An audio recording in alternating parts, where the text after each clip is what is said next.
Class. Welcome back to StudyWeb Academy, where education is without limits. Welcome to our civic education class, and let's continue focusing on our topic of discussion today, poverty and its effects. So I'm talking about the effects of poverty, and I've looked at health effects, limited access to education as an effect of poverty, housing and living conditions, economic instability, social exclusion and stigmatization, limited opportunities and social mobility. And basically, let me just go back here. So I was looking at the social exclusion and stigmatization. Like I said, you find that there's some people who are very, very discriminative. They don't want to involve themselves with people who come from the poor backgrounds, and this is very, very sad. So like I was saying, I pray that my class, my wonderful students, do not have such behaviors. Love everyone. Do not stigmatize anyone. It's very, very hurtful to see someone lose their self-esteem. Someone becomes mentally unstable because of this stigmatization.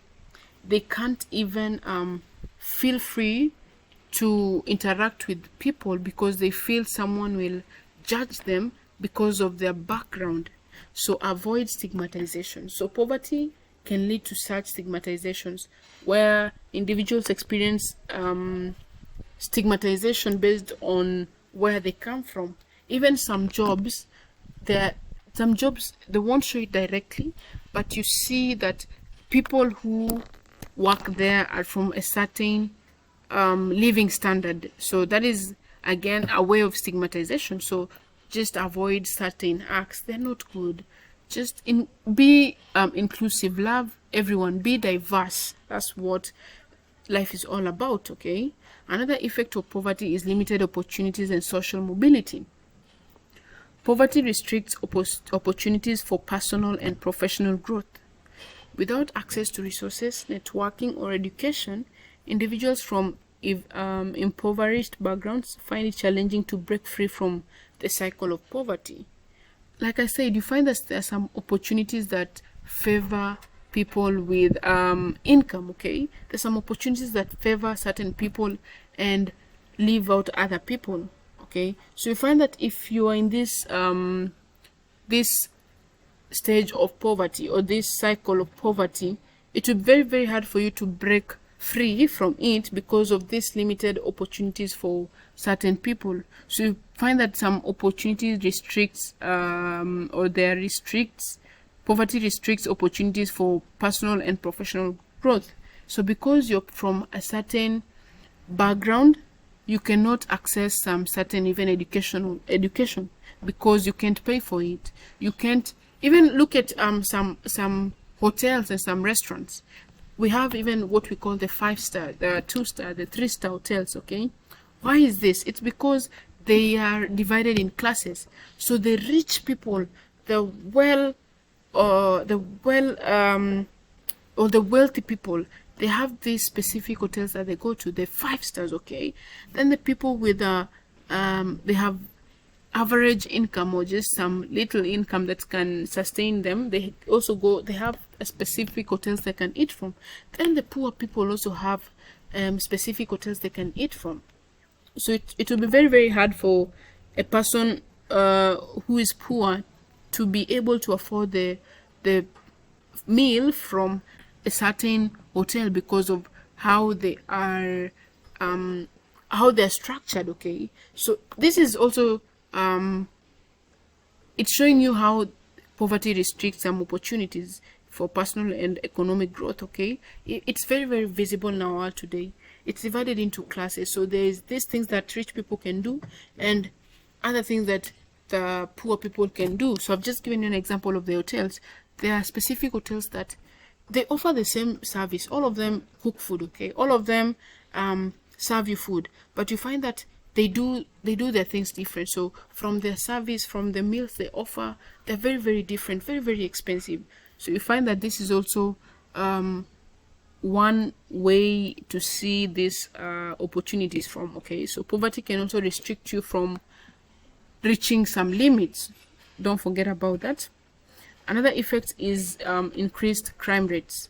Poverty can be associated with higher crime rates. Okay, so you find that because you cannot, you don't want to sleep hungry, you don't want to see maybe your family go hungry, so people will opt to start stealing from other people. So they will steal not because they want to steal, but because of the situation they're in that forces them to take that stuff that is not theirs. So it has increased crime rates where illegal activities such as stealing are done because individuals want to meet their basic needs. So someone doesn't want to sleep hungry, so they will opt to steal.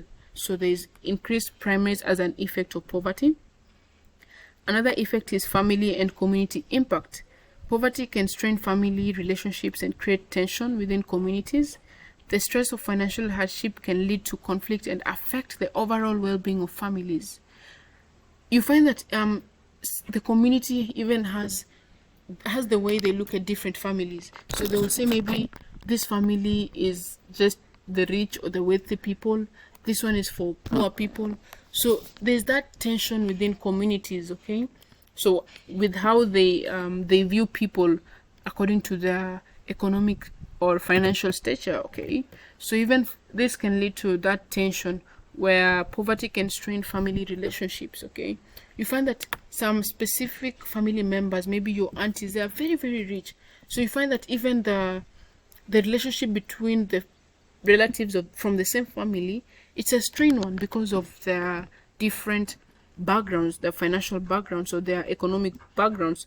So even the way they relate to each other is very, very different. So the rich relatives compared to the poor relatives, there's a way in which there's that difference that really comes out clearly. There's that strained relationship between the two families or the two situations, okay? Another effect is psychological effects. Living in poverty can lead to stress, anxiety, and depression. So it's even evident when you so much want to join a school, okay, but you see the situation in which your family is in, it cannot allow you get this opportunity. Therefore, you become stressed, you become depressed because you can't achieve your desired goal because of this barrier. So there's that psychological effect too. And lastly, we look at political and civic participation.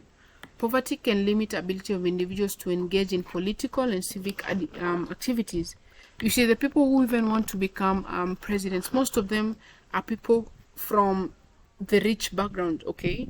So because they can be able to cater for their campaigns, give out money when they're campaigning, then they can be able to engage in this political and civic education. Compared to someone who is poor, if they want to engage in these activities, it will take them a lot of time to plan because they have to plan where they're getting the money, how they're going to use that money to. So don't forget about that. Now, class, after looking at the effects of poverty, let me jump into something important that I want you to see, and that is employment. So I talked about employment, and this is just someone is working, someone has a job. So that's all about employment. So I want us to focus on this topic, employment, okay? So let's look at employment. And the first thing is, what is employment? So like I said, I really love defining terms so that we can get to understand what we're really talking about. So employment refers to being engaged in paid work or activities for which one receives a wage, salary, or other forms of compensation.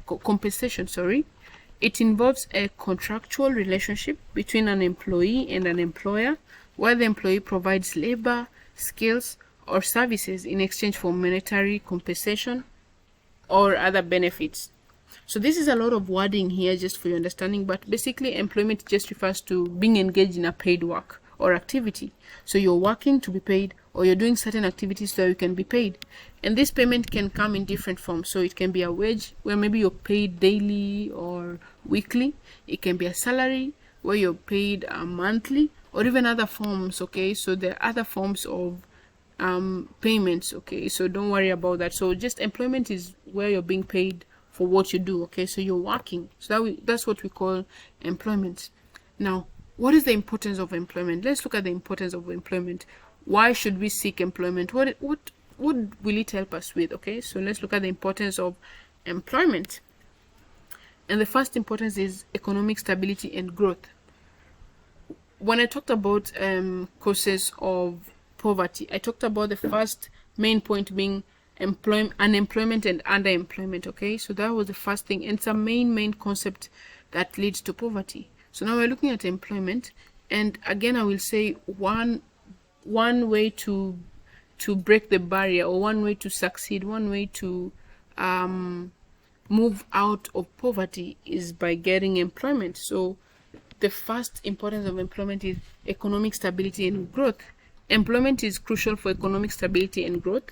It provides individuals with income, allowing them to spend on goods and services, thus driving demands in the economy.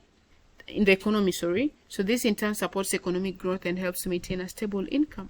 So when you're employed, of course I said you're being paid salary, wages, and all that. Okay, when you're paid, then you can be able to focus on spending your money to sustain your basic needs. So you can get your basic needs or buy goods, get services. Okay, so it will lead to your growth economically and socially and in every aspect. So when you're employed, you can be able to even cater for your basic needs. So that is one importance of one importance of employment. Another importance is financial security and livelihood. Employment is fundamental for individuals and their families to attain financial security. A regular income from employment provides the means to meet basic needs such as food, shelter, clothing, education, and other essential requirements. So this is very clear again. So employment is very important for individuals and also families to attain financial security. So when you have a means in which you get income from, or where you get your income from, then you can be able to meet your basic needs on even a daily basis or when you need it. Okay, so you can get food, you can get shelter, clothing, and even education. So that is another importance of employment. Another importance is personal development and fulfillment. Personal development and fulfillment. Employment offers individuals the opportunity for personal and professional growth. It allows them to utilize their skills, gain experience, and develop new competencies or contribute to personal fulfillment and sense of achievement. So when you're employed, you're able to personally grow both professionally and also individually. Okay, and even get to fulfill your dreams. So you want to maybe travel around the world and just have fun traveling.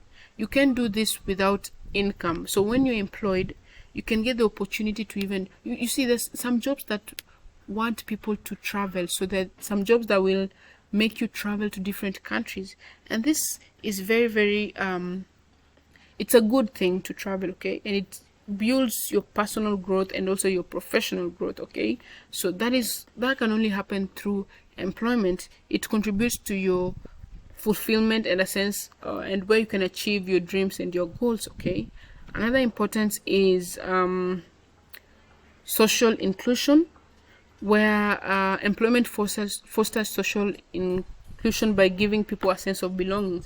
So I said, when you're employed, you meet different people from different backgrounds. So here you're able to work with people because you want to achieve a common target. So therefore it brings about social inclusion because you have to work together to achieve a desired target. That's another importance. Another importance is reduction of poverty. Like I said, when you're employed, you're being paid. Okay, you're being paid. You're being given some money for your service. Therefore, you're able to reduce poverty. And as time goes by, when you continue being paid, even you can get like your job can go well, and you can get a raise in your income or raise in what you get. You're paid. Okay, and this can reduce your poverty level. Another importance is health and well-being.